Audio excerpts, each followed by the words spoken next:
calling plays this year? How will it be the same or different from last year? And how did you and Mike kind of work through the process of how this would work with the two of you when you didn't have any preseason games to practice it?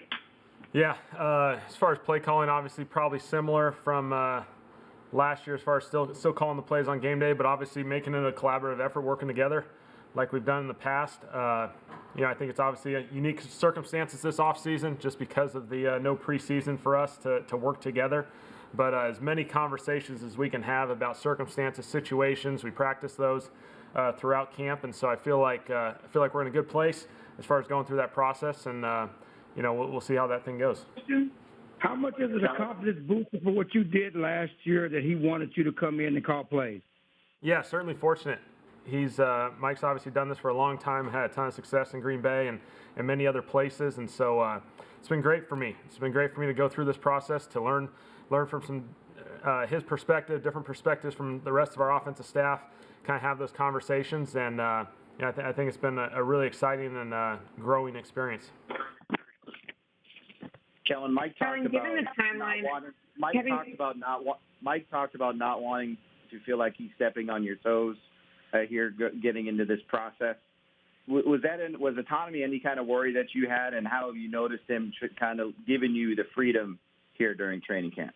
Yeah, no, it's been great, and I think more than anything, I've been fortunate. He's given me that opportunity to kind of lead the way while still being able to ask him all those different questions, all those circumstances that, hey, how do you do this way, or do you do this a different way? And we just keep bouncing ideas and conversations together, and I've been very fortunate to be in that situation because there's a lot of different ways of doing things, a lot of different things that we can grow and develop, and so it's been fun for me. Kellen, given the timeline of when Mike was hired and when the pandemic started, how much were y'all able to sit down in the spring or the winter and put together what you wanted for an offense in person? I know it's always evolving, but what were you able to do before it went virtual? Yeah, really probably right up before the combine, we were grinding pretty good, going through that process of kind of reviewing 2019, and then we're kind of in that phase of starting to get through, okay, what's 2020 want to look like? And obviously then we went to the combine a week later, things kind of changed after that. And so a lot of virtual meetings with the offensive staff, Mike and myself even having virtual meetings together and just going through these things. And, the beauty of this thing, like so many of us, we found ways to still communicate, go through the process. And I felt like the spring was really, really good. I think we did a really good job with the virtual aspect of that thing still. Watching film together, having conversations together, going through that process and cleaning it up. And, obviously once we got the opportunity to come together for camp, I think it's been really good. How do you weigh the differences in calling a game from up top or down on the field, and where are you more comfortable and why? Yeah, really, I've only been in the box for preseason of 2018. Scott was downstairs at the time, and then right at the regular season beginning, he ended up flipping, so I ended up going downstairs. So I've only been upstairs for a few games, my first year of coaching. Obviously, I've got a lot more time on the sideline, so I'm probably more comfortable down there just seeing it from that point of view. But obviously, one of the big important aspects of that is having eyes upstairs still. And we've had that here in the past, been fortunate. And this year having that same thing, just you got to have guys up there that can help you through that process because you can't see every little thing from that perspective. They got an awesome perspective up there to see usually the other side of the field. And we just got to keep communicating and talking through that. But obviously being on the sideline is I really enjoy being able to talk to Dak and Mike, face to face, go through those conversations, there and kind of interact and piece this thing together as the game goes on. I think it's really important to be down there.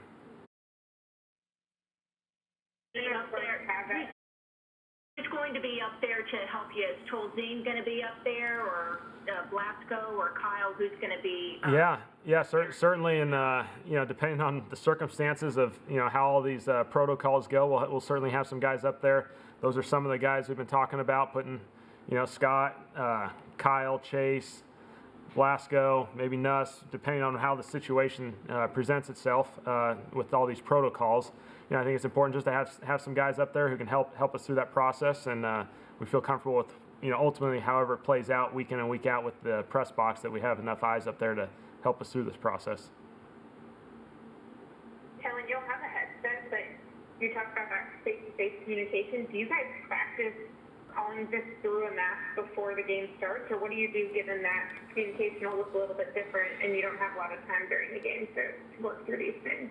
Yes, obviously, kind of once I got word, I'm trying to go through this more and more.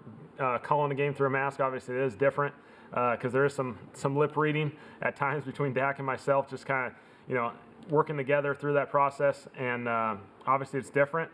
I think, fortunately for Dak, for the most part, he says it sounds, for the most part, similar. I just got to be careful of, getting it too roughly and, all that sort of stuff. But, it's something like all of us are kind of going through that process, probably whenever they kind of announced it a week or two ago, trying to transition to that, and we'll just see where it goes.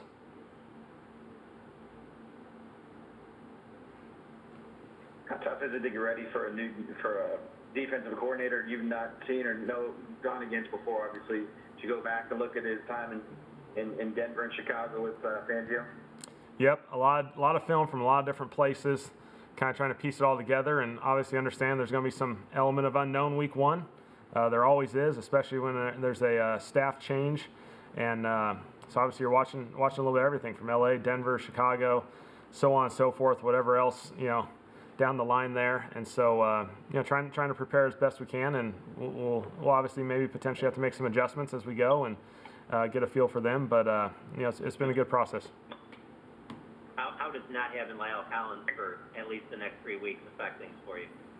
Yeah, obviously we think the world of LC, and he's a big time player, and we'll kind of see where it goes. Obviously, fortunate for some of those other guys who've been able to get some reps through this training camp process that you feel comfortable with those guys. However, the depth chart ends up getting sorted out once we hit the game, and we feel comfortable with it. Kellen, you were talking about Fangio and having to look at tape of him in different spots.